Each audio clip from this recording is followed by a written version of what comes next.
Welcome to another episode of Prime Time. I've got Nick beside me, Ryan on the bench today. It's going to be a great week. Big week of the last round of the NRL. Going into finals. Might be seeing a lot of people resting their team, resting their players. Well, it's either going to be teams are playing for a spot in the 8 or minor premiership, playing their hardest, or you're going to get teams that have mailed it in and just naming their, reserve team, and you're going to get, shit football this weekend. But there's going to be some marquee games, particularly Roosters versus South. Whoever wins this game is going to make the 8. Essentially, all the Cowboys, we can't count them out. But it was a great week last week.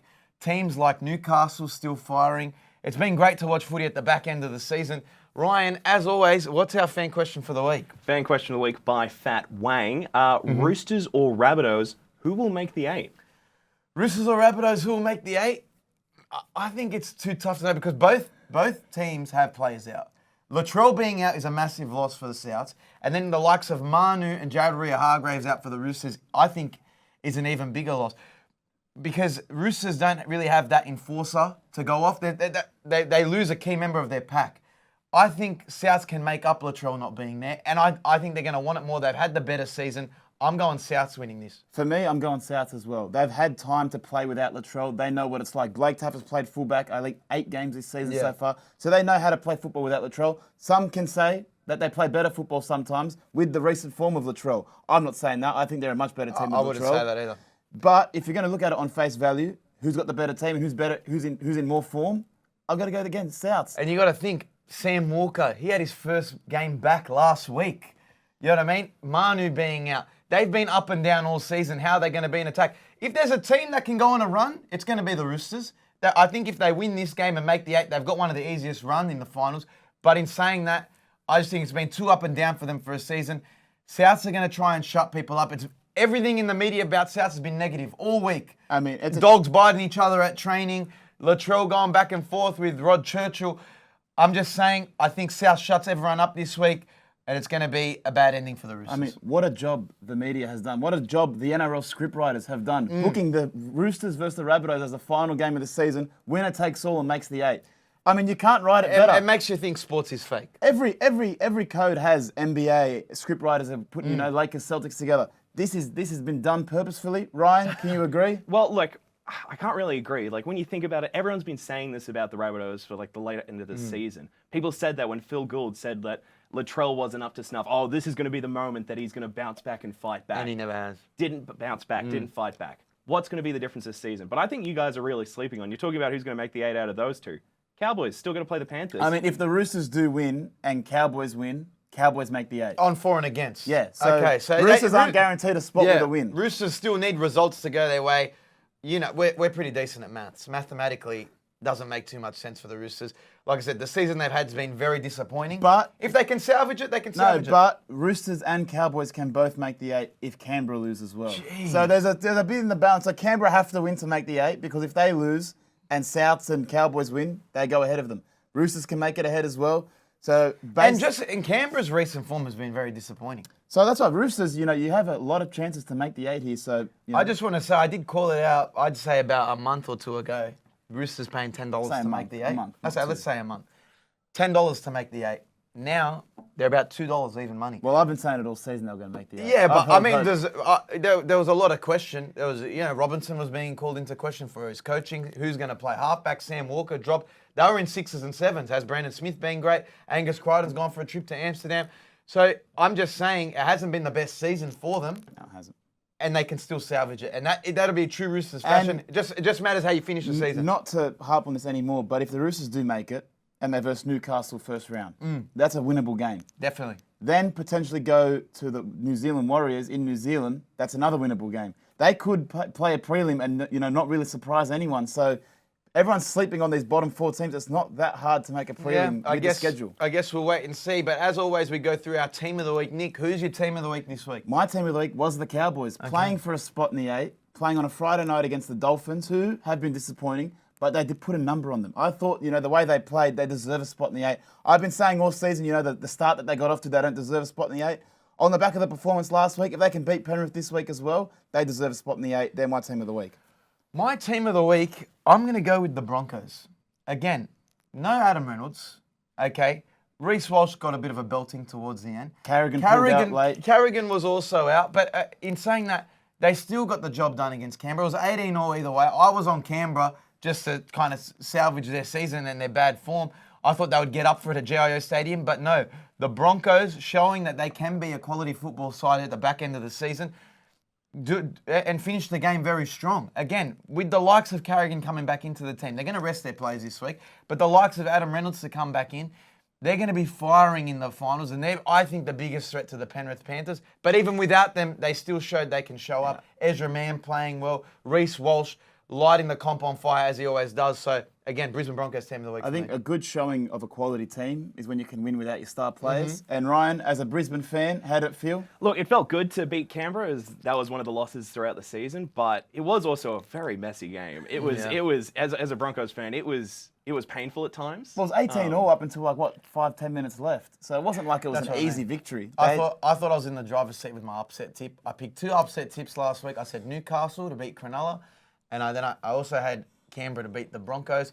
Very close, still trailing you in our tipping comp, but we'll get to that at the end of the episode, as we always do. But who was your player of the round? Player of the round was Sam Walker, making his long-awaited comeback to the Roosters. Where's he been? Where's he been? He's been injured. He got dropped initially, which Roosters fans like to conveniently forget. But he was dropped and injured. He came back, scored a try, looked like he hadn't missed much time at all. Great Roosters win against, I know it was a measly West Tigers team, but it was a great win against the Tigers, keeping their top 8 chances alive. And you think going to the finals, they want their halfback confident and firing. And that was a game where, he did show up. So that's, Sam Walker, good on you, mate. Good to have you back. They brought him back at the right time. He'll be having a bit of confidence with that win. But again, why drop him? Why drop him? I know he got injured throughout the season and throughout New South Wales Cup, but I think that was the catalyst in Roosters' season dropping off. Well, sticking strong with your halfback, and I'm not a first grade coach, and I've never gone to a grand final like Robertson has, but that's got to be called into question. You can blame your Brandon Smith for not performing up to his standard, or you can blame the Tedescos and other players around him, but you need a strong 7, and they've just been chopping and changing their half. You can't mess with your spine that much and expect to have good results. Well, my player of the round, who's been my player of the round for 3 weeks in a row, I would confidently say, is Kalyn Ponga. Came off the game with a little bit of an injury, an AC joint injury, which is unfortunately he's going to miss next week, but he's going to be right to go for the round 1 of the finals, or week 1 of the finals. But he's been an absolute freak. Teams don't know the answer to him right now. He's playing with a lot of momentum. Down that left side, his combination with Bradman Best has been at its best. And I think it's going to be key for the Knights, him playing at his best footy, for them to go deep into the finals. I don't know how deep they can go, but all of Newcastle are getting behind him. He's showing his worth as a $900,000+ fullback, and I think he deserves it after the year that he's had, after the question mark that's been on him throughout Origin. Kalyn Ponga continues to show. That's 8 in a row for the Newcastle Knights, and it's off the back of him. Well, one try assist, 8 tackle breaks. For someone so small to break 8 tackles, He's not small. That's small. In comparison to like a Tedesco who's known for tackle breaks, like Kalyn Ponga, 8 tackle breaks. He's elusive. And he's setting up tries. Like I said a couple of weeks ago, he's having one of those Tom Trbojevic, Jared Hayne type seasons, putting the team on his back. Yeah. And those teams did go far in the finals as well, so expect them to actually go well in the finals on the back of his good play. I just think if you have him injury-free, you surround him with good players. When you have Bradman Best firing, when you have, a good spine around you, like your Hastings and your Gambles, and they're all playing good footy. Even Phoenix Crossland playing really well out of dummy half.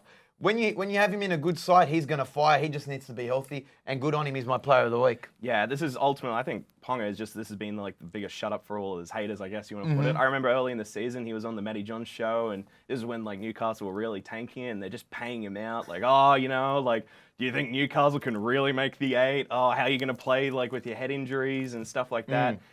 And I think like being dropped from the Origin team, moments like that, must have motivated him a lot. He shut everyone up. But I think that's rugby league, though. Because what's a way for Latrell to shut everyone up? Get involved, play your best footy. What's a way that Kalyn Ponga just shut everyone up? When you're winning. The media can't write anything about you when you're winning and you're winning playing solves good footy. everything. Winning solves everything. But let's move over to a code that's not doing too well. It's Rugby Union. Okay? The Wallabies just got pumped 40 points to 17 by France in a tune-up game, getting them ready for the World Cup. Doesn't seem like they're ready, to be quite honest with you. But talking about rugby, Nathan Cleary came out and addressed that he may maybe make the move over to Australian rugby. He's come out and said, I might, think about, on the back of the Matildas' great success with Australia, obviously a national team that's had great success, he's come out and said on a potential code switch, the exciting part about Union is it's played on a global stage.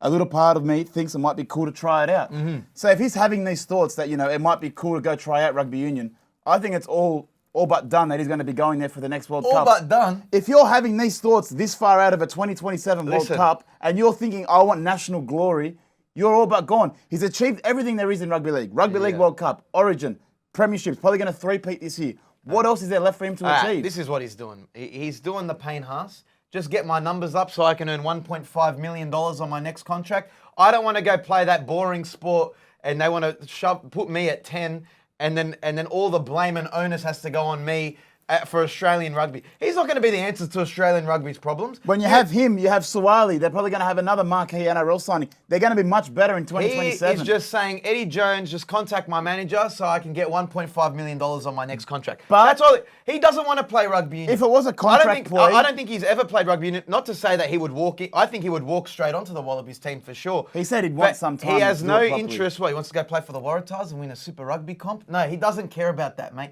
He cares, if he's achieved everything, all you got to care about is dollars and cents now. And that's where you would get the most dollars and cents. No, he would get the most dollars doing what Payne Haas is doing, playing a game that he wants to play, which is rugby league. He'll be a lifer at the Penrith Panthers, but they're just going to have to make more room for him in the cap. So Eddie Jones, just bump up my price a little bit so I can enjoy myself in the beauty of Penrith. I'm just saying, the other people that have gone out and probably teased signing with the Union, they never personally made any Cameron comments. Muarry just do the exact same thing? Everyone was rumoured, and we'll get onto that, but Cameron Murray's going to sign with the Rugby Australia. It's all but given. But he never came out. He played rugby. He played at a GPS school. He wants to play rugby. He wants to represent the Wallabies. There's so much the British and Irish Lions tour. What do? He just re-signs with Souths. Get your dollars up by making out as if you're going to go over to rugby because they can offer you large sums, Australian rugby money. But ultimately, they don't want to go and play that game. Did Payne Haas or Cam Murray come out and make comments about a potential switch? Yeah, I don't think why? they did. Why? Their managers did. Of course they He's did. actually personally coming out, representing himself and saying it actually might be pretty cool to go play in the rugby for the Wallabies. So him saying that makes it a lot more meaningful than your manager saying it or rumours. Well, he actually has intrigue of playing the sport. But a lot of players can also say like, "Oh, that was cool. Like that's a cool idea." It's a cool idea. Like, everyone will like. I think if you asked any rugby league player, would you want to play for the Wallabies? And I think all of them would go, "Yeah, it sounds like a cool idea." It's true for sure. It's a great point. Yeah, it sounds cool in theory. I'll go play in a World Cup for sure. But let's see what the follow through is. Like Cameron Murray again, just signed an extension with South Sydney till 2028. Right move for Cameron Murray? No. No? No. Why would you... if I was him, I would have been smart about it and signed until just before the World Cup. Similar to Nathan Cleary, has he achieved everything in rugby league? No. Has he won a grand final? No, he has not. Okay, so he's played for New South Wales? Yes. Played for the Kangaroos? Yes. He's yet to win a grand final. Do you think that was one of his main reasonings for Well, I think him being the captain of that club and obviously someone that he's actually been a junior of his whole life, that's probably a big factor in re-signing. I think he's stupid, though, in re-signing until 2028. Don't call him stupid. He should have re-signed until 2027 or 2026, right before the World Cup. Got another contract that's even bigger because he could tease the World Cup again. Probably a bit premature signing for that long, but who knows? He's probably got like a buyout clause in it. There's all these clauses that are in contracts nowadays. I think, personally, you're overstating players' interest in going over to rugby. It's not that enticing right now. And like the Warriors boss said, which we will get into a bit later, Rugby Union is on a downward spiral in this country. It is. Super Rugby doesn't get the engagement it used to get. World Rugby's in the shitter. They just got bashed by France. They haven't won a game this year. I can't remember. Have they won a game this year, the Wallabies? I think I saw them score a try. Right. And Eddie Jones is trying to bring it back, and I'll get behind that, you know, and we got some country pride, some Australian pride. But at the end of the day, I think rugby league players are better off staying in rugby league and reaping the benefits of this increased salary cap. I know it's probably a long way away to even make this assumption, but I think this isn't the end of Cam Murray rumours to the Wallabies. Whether he's signed till 2028 or not, they're going to be after him for the World Cup. And I love that Eddie Jones has idea of how to become a successful rugby team is to sign NRL players because that is the best way. Well, that's been the blueprint for the last 20 years. I Exactly. So, embrace it. When you look at the likes of Israel Folau, Wendell Saylor, Lottie Takuri, especially in the outside backs, they got Vunivalu there, Marika Korobedi now. But at the end of the day, I do think rugby league is on an upward trajectory, while rugby union is down. Not in the global game. This is also like a trend for this year. There's been quite a few players that have been sort of signed on these Rumored. very long contracts as well. Like, wasn't Nico Hines on this ridiculously long contract as 7-year well? contract, yeah. Yeah, so it seems like there is like. I don't think Cameron Murray is one to do a Sonny Bill Williams and just up and leave the South Sydney Rabbitohs. Well, you can at any point. I think he's a man of his word. I've met him. He seems like a gentleman. And I think he sticks it out his whole South career. And he remains a South Sydney lifer. That's what I think is going to happen. But speaking of other lifetime players, Jared Waerea-Hargreaves isn't a lifetime player. He's bounced around to a couple of clubs. People forget he was at the Knights. People forget he was at Manly Sea Eagles as well. But he's been one of the Roosters' best over the last 10 years. Buzz Rothwood came out and said he's a top 10 prop of all time. Well, he's right. I would say Jared Waerea-Hargreaves is a top 10 prop of all time. The only thing that's killing him, and they're saying that the Roosters are absolutely filthy with him because he has these brain explosions. Like, realistically, why did you need to put a late shot on Api Koroisau? In the grand scheme of things, the game against the West Tigers, you're not looking ahead to that your team could be playing finals footy and they're going to need you. You want to knock this guy's head off. And then on top of that, he does a headbutt because he was getting sledged by West Tigers players saying, you're washed up and you're an old man. So he goes and does a headbutt. I think that's one thing that the Roosters have lacked. And I love watching the Roosters play because they got quality players. They've been a quality team for the last 5-10 years. But they lack discipline. Whether it's Radley coming up out of the line and putting a shot on, whether it's Waerea-Hargreaves punching someone on the head, headbutting someone, or giving someone a late shot, this is what ultimately costs the Roosters in the long run. Remember that finals game all those years ago where it was them and the Rabbitohs, and they're just trading shots on each other. There was about 5 sin bins in the whole game. Lack of discipline. Radley coming up, getting suspended every other week or injured every other week. They just lack discipline, and that's what's cost them, I think, and it's going to cost them going into this game. No, Jared Waerea-Hargreaves is a massive loss because he sets the tone in defence and he's an enforcer for them, especially in go forward. So I think that's going to be the ultimate decider in this Souths clash. We just got to call it as it is. Waerea-Hargreaves had a brain explosion. Unnecessary, probably one of the dumbest things ever. Your team is going to be playing for a final spot. You're playing the wooden spooners. Like, it's just unnecessary. You could argue he's one of the dumbest players ever because it's between him and Radley. They're either always suspended or always injured. One of the two, and it's because of the way they play. But they play with a lot of passion, you can't deny that. And Robinson's been on record and says, we don't want to change the way Victor Radley plays. We don't want to change the way Waerea-Hargreaves plays. They bring the aggression onto the field and it kind of leads the way in how the defence sets the tone in games. And you don't want to change them, but you just kind of want to mould their discipline. If you're Waerea-Hargreaves, grow up. Who cares if some Tigers players that are winning the wooden spoon are sledging you? Just sledge them back and say, hey, mate, how's the bottom of the ladder? Yeah. Say something that's just going to, annoy them back. Just the good old-fashioned, look at the scoreboard. Yeah, like, geez, you don't have to be that stupid to go put a high shot on because you're getting sledged by some, 21-year-old Tigers forwards. Yeah. Grow up, mate. Like, seriously, your team's playing for a final spot and you're going to be, left out of the Vegas side now as well. I just want to preface this by saying we would never say this to Jared Waerea-Hargreaves' No, I wouldn't. face. I'd say it No, to him. I wouldn't. I would say it on the podcast because he would throw me around. And I reckon he'd give me a jab. But I still think he's a top 10 prop. But I personally think you're going to cost your team a top 8 spot by being out this Jared, I'm stood because it makes it harder to bet. When you're not playing, it's harder to bet, okay? So I'm saying it from a place of love, okay? Yeah. I love when you're playing and you're making it harder for me. He's definitely not the biggest brain fart forward in the comp. I still think we take pride in that. That's Marty Tapau. Like, Tapau, you've got Jack Hetherington. Number one. Yeah. Number one brain Hetherington's farter. I think Hetherington's played like 10 games over the past 4 years, to be honest with you. But, Jared Waerea-Hargreaves, he's looking at a 7-game ban. He's already pleaded guilty to the headbutt. He's trying to downgrade the shot on Api Koroisau. We'll see if that works, to see if he can get some finals time. They're even saying he could miss out on the Las Vegas trip next year, which has a lot of Roosters power brokers filthy at him, allegedly. But again, brain explosion from him. He's known for it. We want to see him playing finals footy. That's why people are stirred. But let's look at an end-of-season review. There's already teams that cannot make the 8. The teams that are on the bottom of the ladder, let's wrap up their season. So we're going to give each team a report card. The teams that have already missed out on the competition this year, they're not going any further. The bottom teams of the ladder. The bottom teams of the ladder, let's give them a report card. Let's start with the wooden spooners, the West Tigers. The West Tigers get an F.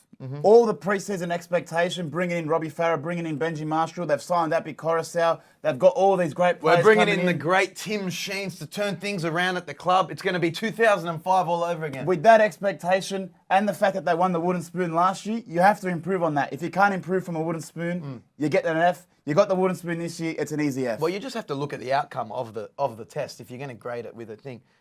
Tim Sheens has got sacked, okay? Hasn't gone sacked, he's moving away, he's separating from the Tigers. They've given him the tap on the shoulder.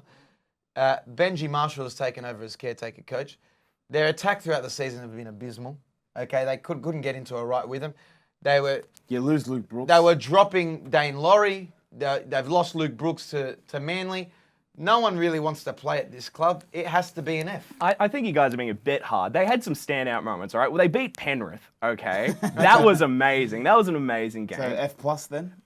D minus. I think D minus because they also beat the Cowboys that 60-plus game against the Cowboys. Admittedly, Cowboys then returned back that on and them. absolutely destroyed them the next time they played. But Okay, let's go on to the Dragons. I'm going to give the Dragons a D minus. Okay, strictly because I can't watch this team unless I'm betting on them. No one cares about the Dragons. No one wants to play at this club, similar to the West Tigers. They've got Shane Flanagan coming in next year. But apart from the likes of Lomax providing a bit of spark for him, Ben Hunt carrying the team throughout the season, even he wants to leave. I think he's had to reside to the fact that he will be playing there next year under Shane Flanagan, but he doesn't want to be there. You know, it's hard for a club that hasn't seen a lot of success. They're almost with the likes of the Bulldogs. It's hard to get up for their games, especially if you're a fan. They have glimpses of great attack here and there, but they just can't string good games together. They've always kept it close with some teams. It's just been a very difficult season to watch for the Dragons. They've just not strung good quality footy together. So again, D minus for me. I think why they are better than the Tigers is I think they're a better team and they probably have a brighter future going forward. They've got better, younger talent. And if you look at some of their games this year, they have played pretty well. If you look at the back end, the last 5-6 rounds, they played pretty good footy. They've had tight contests against Manly. It's the always Warriors. tight. They're not getting blown out, and they're not you're not watching them saying this is the worst team in rugby league. Yep. So that's why a D is better than an F, and that's where it's still shit because Okay. they sacked their coach, but and also the captain wants out as much as possible. he's still there. Yeah. I like the way they're playing that. Okay, let's go to the Bulldogs. What's their report card? This hits home for us because we live in Belmore. We're still Bulldogs fans, but what's the rate? This might be an overreaction because we are Bulldogs fans, but I'm giving them an F as well. It is an F. Again, the preseason expectation of bringing in Serraldo, bringing in Reid Marnie, all these other Penrith players, Viliami Kikau, you got to make the top 8. The expectation was to make the top 8. Anything beyond the top 8 or beside the top 8 was an F. No, I'm going to say F because defensively they've been abysmal. And I'd say defensively is an attitude thing. And that's why they brought Serraldo in there, was to change the culture of the club. But they've been leaking far too many points. To get beat, to get put 40 points on by Manly at the back end of the season does hurt.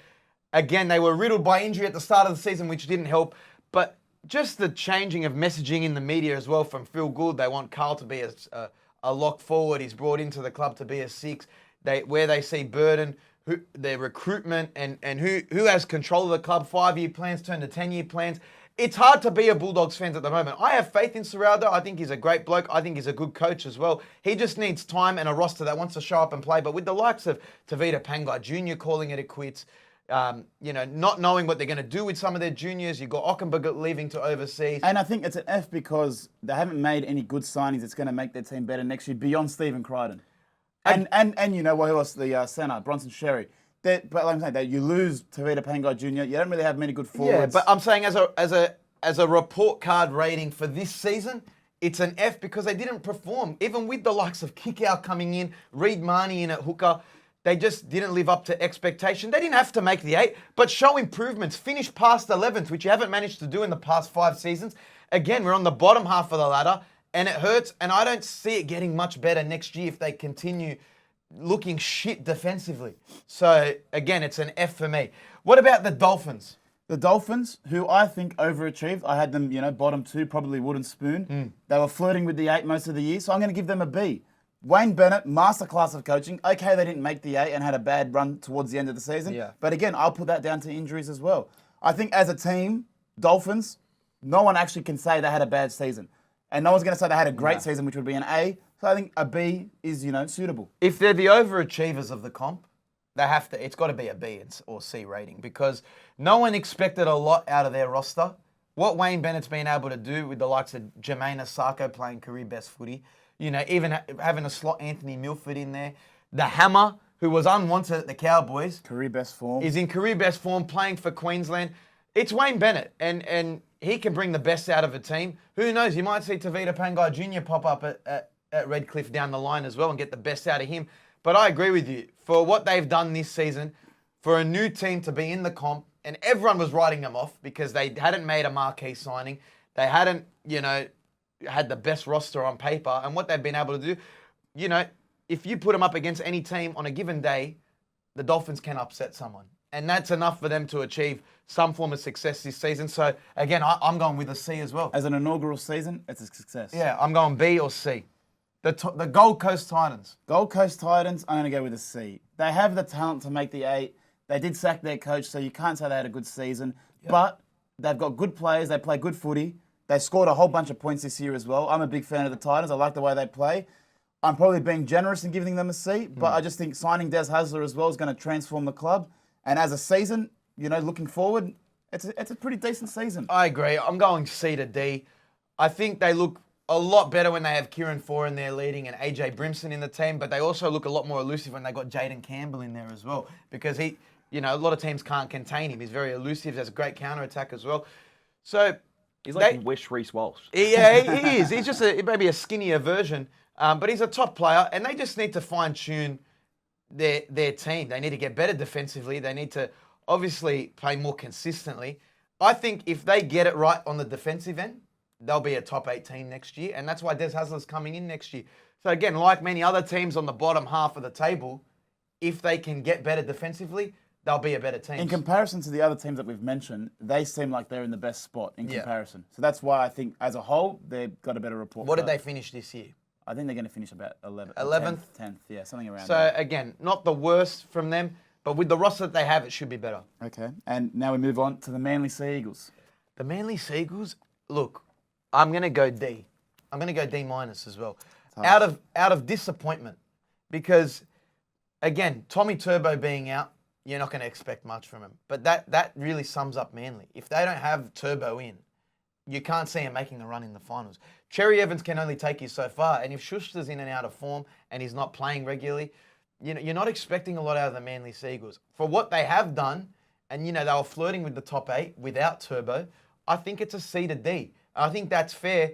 They need to actually plan ahead, which I think they are, is what's life going to look like without Tom Trbojevic. They're trying to get the likes of Luke Brooks in there now. They're gonna have to start making signings in the outside backs that looks at life after Tom Trbojevic, and that's going to propel them to being an A+ team. I think a team that loses their best player in Tom Trbojevic and was still, with at least 3-4 rounds to go, a chance to make the 8, you can give them a C. Okay. No one thought that they were going to be a top 4 side, and no one thought after they lost Trbojevic they'd be a top 8 side. So for them to make it that far and be in contention, you got to give them a C. Because as much as Ruben Garrick's a great finisher and he's done his job for Manly, he's not a replacement for Tom Trbojevic at fullback. It's not many people in the comp can be a replacement for Tom Trbojevic at fullback. So again, I agree with you. It's C to D for me.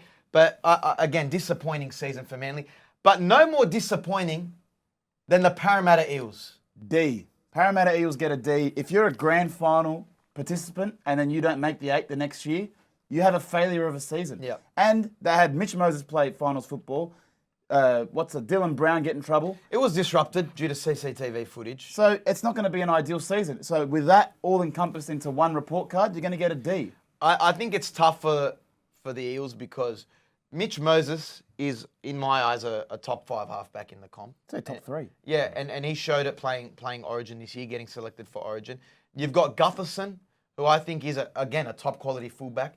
The likes of Dylan Brown, who when he's on, he's one of the most electric players in the comp. So they've got the roster. I think the losses that they had from last season and weren't made up with the gains that they made. Hodgson wasn't a game breaker for them. And he was injured. He barely played this season. I think he's retiring as well. So again, losing, I think, the second rower that went to the Warriors. Papali'i. Losing Papali'i was massive. They didn't really have any spark on the edge. Sean Lane wasn't the same as he Oh, was. you're saying Nakora went to the Warriors, Papali'i went to the Tigers. Papali'i going to the Tigers, sorry, yeah. Papali'i going to the Tigers was a big loss. Nakora going to the Warriors was big. And they just haven't been able to put players into those positions that have filled those spots, like how Penrith have. When Penrith lose Api Coruscant, they plug someone straight in. Viliami Kikau goes, let's get Hoskin in. Let's get another, you know what I mean? Let's let Luke Garner in. And they fire in because they create a culture and a system that can fire in the Penrith, in the way that they play. I'd say the Parramatta Eels can't do that. And that's the difference between Penrith Panthers and the Parramatta Eels. But that is a wrap for the report cards. We will continue them next week with the teams that are probably in contention of the 8 and just miss out. Yeah, so keep an eye on our team report cards going into the end of the season.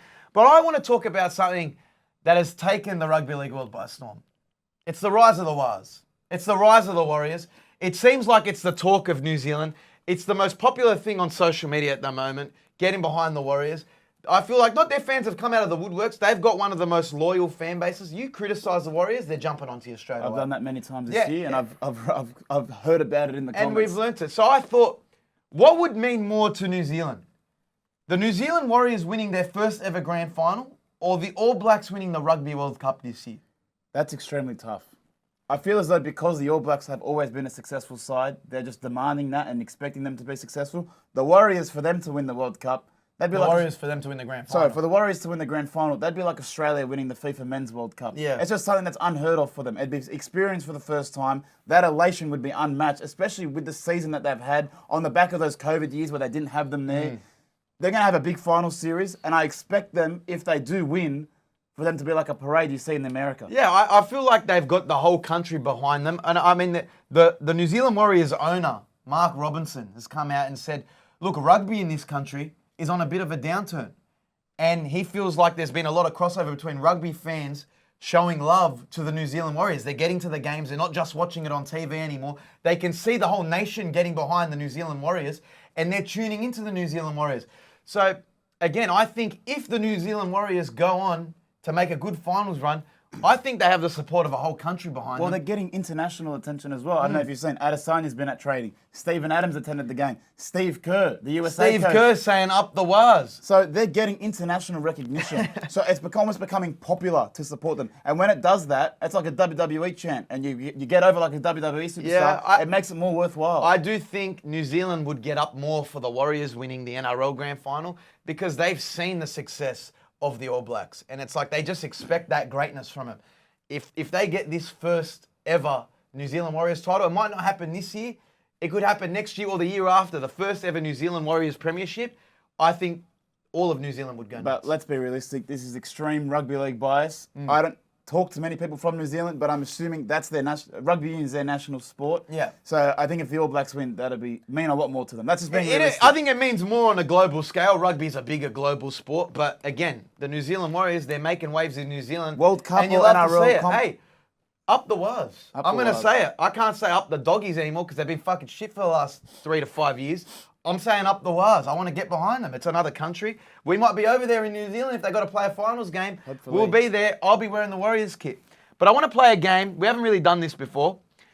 It's a game of who's in the wrong. Okay? Who's in the wrong rugby league edition? Over the weekend, there's been a series of things that people can call, is it play on or is it fair? I want to see who's in the wrong. Okay, in this situation, Reece Walsh or Joseph Tarpany? Who's in the wrong for this shot? I'm saying Reece Walsh is in the wrong. If you're pulling up and you're saying you're injured, go to the floor. What, you want him to hug you? He didn't say he was injured. He was just stopping and saying, No, it was known- it was known the that he game's was over. injured." The game's over. Let's just call it a day. Joseph Tarpany says, listen, kid, the game's still in play. I'm going to put a shot on you. I think it's fair because we've seen the likes of Joseph Manu pull up and go, oh, my calf, and then hit the pedal to the metal and score a try. The same could have been done. So you got to, if it's in play, and it's fair game. If you're injured, drop to the floor, son. Reece Walsh, I understand that you may have Okay. hurt yourself earlier, but Joseph Tarpany had every right to hit you. And I actually love people showing that aggression on the field. Okay, Reece Walsh in the wrong there. Ricky Stewart telling the Fox Sports cameras to get fucked. Ricky Stewart in the wrong or Fox Sports in the wrong? I think Fox Sports have come out and said that they are in the wrong. So you have to say Fox Sports are in the wrong. Why are you showing a coach when he's getting all emotional for? Leave him alone, okay? His team's in a shit position. Leave him alone. Yeah, he just told the cameras to fuck off. It wasn't like he was hot mic'd or anything, but you could read his lips. Again, I like seeing a passionate coach. I like when he calls out a weak gutter dog in the press conference. I'm a fan of Ricky, so I'm going to say Ricky's in the right. Fox Sports has come out and formally apologised to Ricky Stewart, so Fox Sports is in the wrong. But you've also got to acknowledge that, like, Ricky Stewart knows that he's on TV Yeah, I when he know. says Of it. course. So it's, yeah. Playing devil's advocate here, Ricky Stewart, you're a coach, representative of the game. Maybe be on your best behaviour when you're on camera. Okay, who's in the wrong here? Rod Churchill having leaked texts about Latrell Mitchell, calling him a cancer and saying, he's pretty much, Souths are never going to win a premiership as long as he's the fullback. Or is Souths in the wrong for saying they want Rod Churchill removed from the Clive Churchill ceremony? I'm saying they're both in the wrong. I think Rod Churchill, you're an idiot for making those comments, and you're an idiot for getting those leaked. I mean, maybe trust different people. God forbid someone look at our group chats. Let's be honest. Let's be honest. I've never said it. Someone's leaked text. No one wants leaked text messages. Okay, that you have in the confidence. I'm not excusing the text messages. Okay, but he doesn't expect that that's going to get media attention for one. So I can understand that. But the fact that Souths are calling for him to be removed from a Clive Churchill ceremony, it's the Clive Churchill medal. Okay, it's not the Rod Churchill medal. And Buzz Robert, you can separate the greatness of Clive Churchill, and it is his son. I think he has the right to present the Clive Churchill medal. You can't ask for him to be removed from a ceremony. I'm saying... I think I agree with you. They're both in the wrong. The Rabbitohs are in the wrong because, firstly, you got to make the grand final before you even make that presumption that you don't want him presenting the award. No, they're not saying they want them presented to them. They just want him removed from the ceremony. Again, I think the Rabbitohs have an uphill battle getting to the grand final. Yeah, I'm pretty sure they said that if they win, they don't want him presenting it. It's like, well, make it there first, guys. You're not even going to make it. Again, it's his personal opinion. Latrell's been under fire by everyone in the media, so he's just adding his 2 cents in. Again, you don't have to agree with it, but I think both of them are in the wrong. Don't get your text messages leaked, and don't call for someone to be removed from a ceremony if you don't like their criticism. I'm sorry. I think both in the wrong there. That's fair. Gross overreactions from both of them. Ryan, we do our player head-to-head every week. Who is our player head-to-head this week? Yep, we've got Damien Cook and Brandon Smith. By the stats, Damien Cook versus Brandon Smith, both players have had underwhelming seasons. Mm-hmm. Damien Cook, 22 games, Brandon Smith, 18 games. Cook has had 3 tries, Brandon Smith, 2 tries. Jeez. Damien Cook, 7 try assists, besting Brandon Smith's 2 try assists. Where I think it's a big thing, Damien Cook, 95% success on tackle rates, making almost double the tackles. Brandon Smith, only 90% tackle success. So he's missing a lot of tackles in comparison to Cook.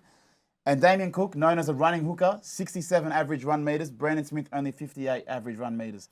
So I think as both hookers who have had underwhelming seasons, coming off probably their best seasons in years prior, I'm going to prefer Damien Cook as my hooker this year. I think he offers more than Brandon Smith so far this year. I think Brad Fittler will agree with you because he played Damien Cook in the centres, stupidly, in State of Origin. Well, he doesn't agree with me then. I don't know. It's hard to toss up between these two. Like you said, they haven't had their best seasons for their respective clubs. I like the way Brandon Smith plays because he almost plays like a second forward, whereas Damien Cook is that running hooker and can take off at any time. He's always supporting up the middle.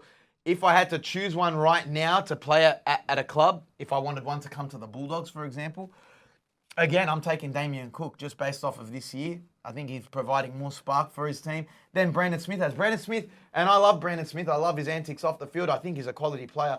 But he's just been disappointing this season. I think he'd be the first to say it as well. But ultimately, the Roosters haven't been the best either. And it's not just him. I don't think you can solely blame it on Brandon Smith. But if you had to just put them up against each other based on these stats and who can provide more for the team, this year it's Damien Cook. I think if I was to say who's had the better season, I'll say Damien Cook. Yeah. But if I'm a team that wants to sign a hooker, I'm signing Brandon Smith. I still have more faith in Brandon Smith over the next 5 years than I do in Damien Cook. And that's just as a pure hooker signing. And I think people have been unfair on Brandon Smith. He hasn't had the worst season. Yep. I think because the Roosters had such high expectations and haven't really achieved that much, that's where the criticism's coming from. Also, I'd argue that defensively, Brandon Smith is much stronger. Not by the stats. Yeah, but I'd say you'd want Brandon Smith in the middle rather than Damien Cook. Even though Damien Cook makes 53 plus tackles and he's everywhere, Brandon Smith is that mongrel, that aggression that you want in your team leading the way. So again, as the years prolong, I agree with you. I would probably take Brandon Smith. But this year, I'm taking Damien Cook. But the salary that he's on now, like, do you want Brandon Smith at that much in the salary cap? Yes. Like, I think you got to pay a hooker minimum 800,000. If you're buying a quality A hooker, quality hooker, yeah. I'm not saying like you got to pay for Phoenix Crossland, who's proven himself, or And Jeremy Marshall. were you saying this before this season? So, the bar this season, would you say is worth that salary? The Roosters were praising the signing before the season kicked off, and it's only after 26 rounds they're saying, okay, he hasn't lived up to it, but. He needs time to get into his groove at the Roosters. He will find himself. He's a quality player, and they just got to move the puzzle pieces for him to see where he fits in at the Roosters. They've got Connor Watson to come back next year. He's not the only player having a bad season. I agree, but again, if we're talking about player head to head and based on the stats this year, I'm taking Damien Cook, And that's fair. and that is fair. Well, each week we do our top 5. You can check out our top 5s at Picklebet over on Instagram and at the JBK Show on YouTube. Nick, what's our top 5 this week? The top 5 NRL teams of all time. Starting with number 5, the 07 Melbourne Storm. Yes, they did check the salary cap, but when you look at it, they're one of the greatest teams of all time. The prime of the big three. The prime of the big three. Cooper Cronk, Billy Slater, Cameron Smith. You had the athleticism of Greg Inglis playing 5'8". Then on top of that, 16 of the 17 players that were in the grand final side played Test or Origin football. I don't think you're ever going to get an assembly of that many good players at one time. So Melbourne Storm 07, they're the 5th best team of all time. Number 4, I'm going with the 1998 Brisbane Broncos. This team was stacked with a young crop of talent and an old crop of legends, with the likes of Alan Langer, Kevin Walters, Petro Civoniceva. I'd say some all-round greats. If you had to, list them, Brad Thorne, Gordon Tallis, Tony Carroll, Shane Webke, resulted in 15 players of this side being selected for Origin or Test footy. So, again, on paper, this is one of the best sides of all time, and in my list, it's number 4. The 98 Broncos is known as the perfect mix of old and new. Darren Lockyer, Alan Langer, 2 generations of great footballers in one side. When you have that combination, you're going to make this list. At number 3, I'm going with the 2019 Sydney Roosters. On the back of an already premiership winning side with Cooper Cronk, you added Angus Crichton, you had Brett Morris. I think they made so many great additions to a team where before the season you look at that side on paper, they're winning the comp. This is a team where you look at it and go, does Trent Robertson even need a coach? I mean, Latrell Mitchell, Joseph Manu, James Tedesco. These are players that in their positions, they're the best in the comp. They had so many players at their position be the best in the comp. So, and on top of that, you win the competition, you win the premiership, you're top 5 all time. Again, that was back-to-back for the Sydney Roosters as well. I agree with you. Jared Waerea-Hargreaves, Boyd Cordner in there, Joey Manu, James Tedesco. Absolute stacked side on paper. Well, you'd say Boyd Cordner, best second row. Tedesco, best fullback. Joey Manu, one of the best centres in the game. Latrell Mitchell, the other best centre. Yeah. Cooper Cronk, best halfback. There you go. Again, Jake Friend, best and hooker. veterans Not at the best best hooker. of their game, like Daniel Tupou in the team, Brett Morris in the team. You know what I mean? It's just an unbelievably stacked side, and maybe you could reason as to why Trent Robertson isn't doing as well because the side isn't as stacked as it was in 2019. I don't know. Number 2, I'm going with the 2004 Bulldogs. Yes, I know they may have had a better team in 2002, but they won the grand final in 2004. They might be biased because we are big Bulldogs fans. It was the first grand final I ever went to as a kid. It was packed at ANZ Stadium. But the likes of Braithen Astor, Shifty Sherwin, Sonny Bill Williams, this is young Sonny Bill Williams, Jonathan Thurston, Willie Mason, Marco Mealy, Andrew Ryan, Bobcat. This team, Steve Price didn't play in that grand final, but it was led by Steve Price throughout the season. Absolutely stacked team. You forget they had Nigel Vunganar and Matty Utai, who was Brian Toto before Brian Toto.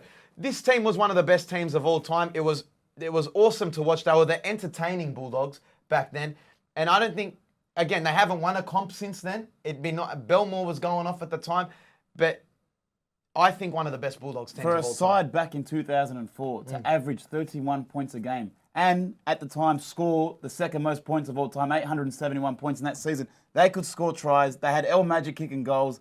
As a fan and as a Bulldogs fan, it's the greatest team of all time.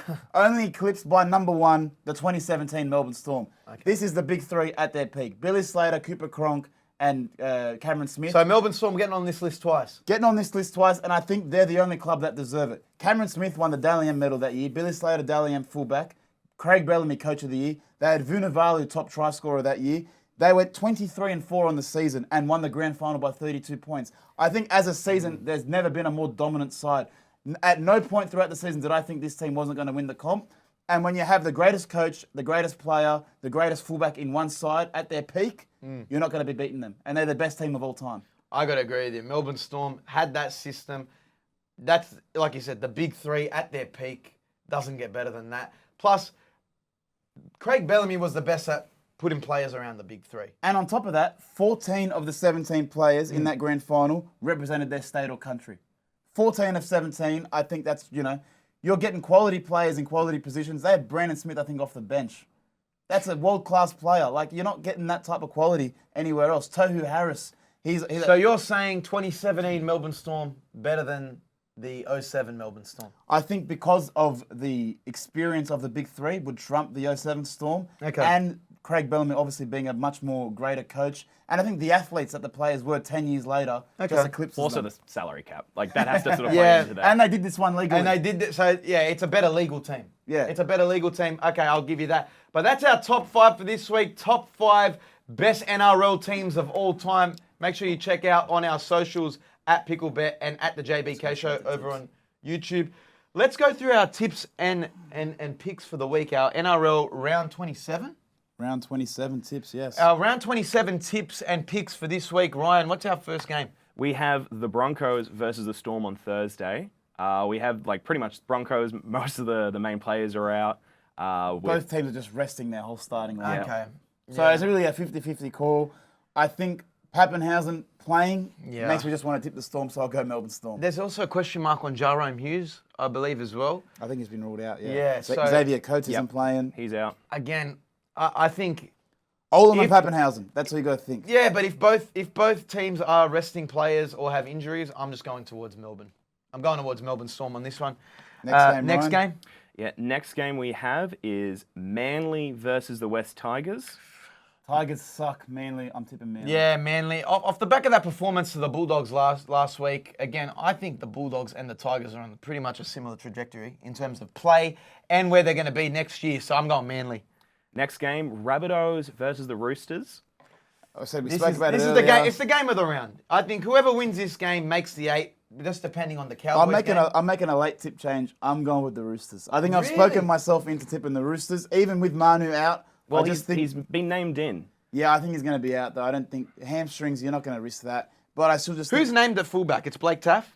For Roosters, it's today. No, for the South. Yeah, Sydney Blake Rabbitohs. Taff, yeah. Yeah. I'm going the Roosters. I think with Waerea-Hargreaves out, the South's pack is going to step up. Cameron Murray's going to step up. I'm going South Sydney. This is where we're going to differ this week. South Sydney win and guarantee themselves a spot in the 8. Latrell plays first week of the finals. I just think they're going to get the better of them. Now, if Manu was 100% and Hargreaves is playing, it's a different story. I think the inexperience of Sam Walker throughout this season is going to come back to bite them. It's going to be a heavy-hitting game. We'll see if there's going to be some sin bins like there were last year, but I'm going Souths.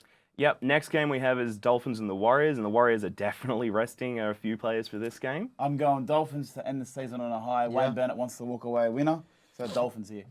If the Warriors are resting players, they struggle to, contain a team with their current squad defensively. So, again, with the likes of Jermaine Osako firing, I'm going the Dolphins as well. I'm going to agree with you.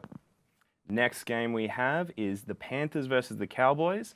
Full teams basically on both sides, Well, except for Jerome The Luai. Cowboys are going to win this Ivan Cleary came out and said he will rest players only if Broncos win. So if Broncos lose, Penrith will name a full side. So I think... Is that because they want the minor premiership? Yeah, because they're in contender for the minor. And they want to make up for a shit, loss last week. They got to increase the level of play going to the finals.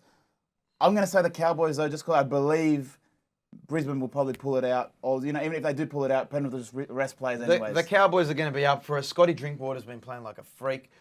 They're going to want it more. Again, if they rest players, if Penrith Panthers rest players, it's going to be a Cowboys win. So it's hard. It's hard. You got to say it now, though. So you got to. I'm going to say Cowboys win. Cowboys win. Plus, Cowboys are playing for top 8. Yeah. Next one, Dragons versus Knights. No Ponga. Yeah, no Ponga out of this. No Gagai. No Tyson Frizzell.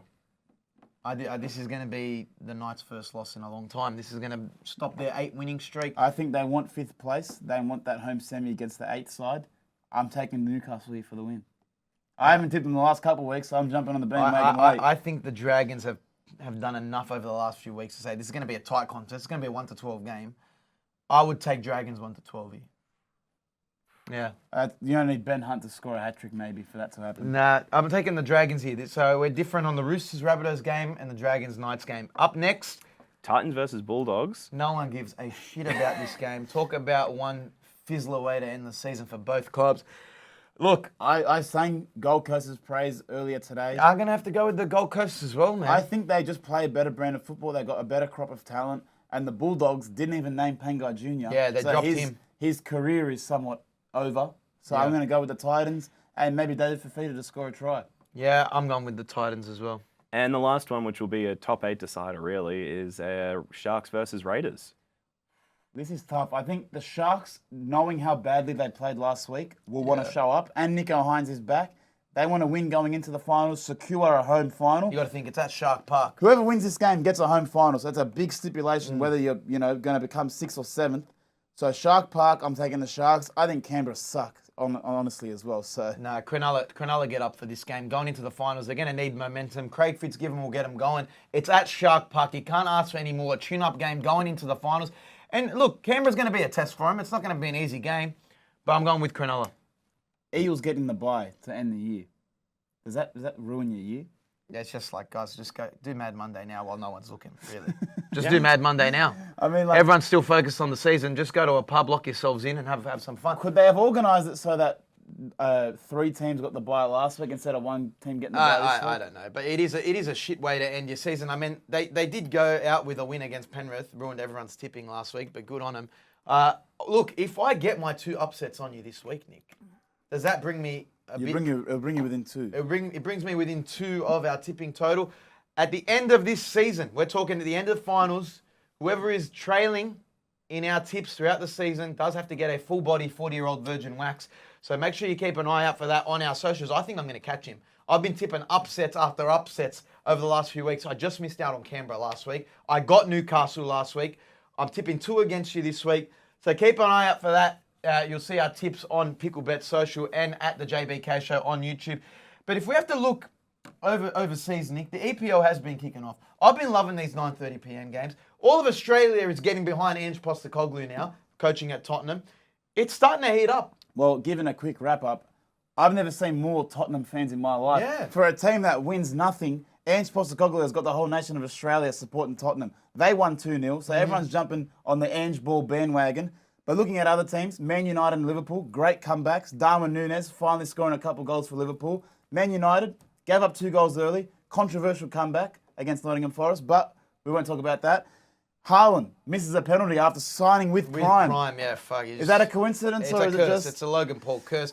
But we were up watching his goal where the fan jumped on top of him. Could have injured Haaland. I mean, but he seemed to love it. It was tied up. It's. I think the EPL in this country has. It's not that it's most accessible, but a lot more people are tuning into it. And then on top of that, Arsenal with a very unlucky draw. I wasn't very happy with that. But looking ahead now, the big 6 clubs, they're all trending in the right direction. Chelsea won 3-0, so they're finally getting some good value out of their signings. But I think, again, who are we going to sign with as fans?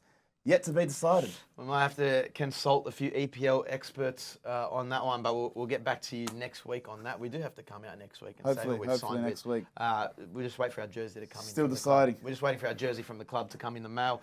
We've made our decision.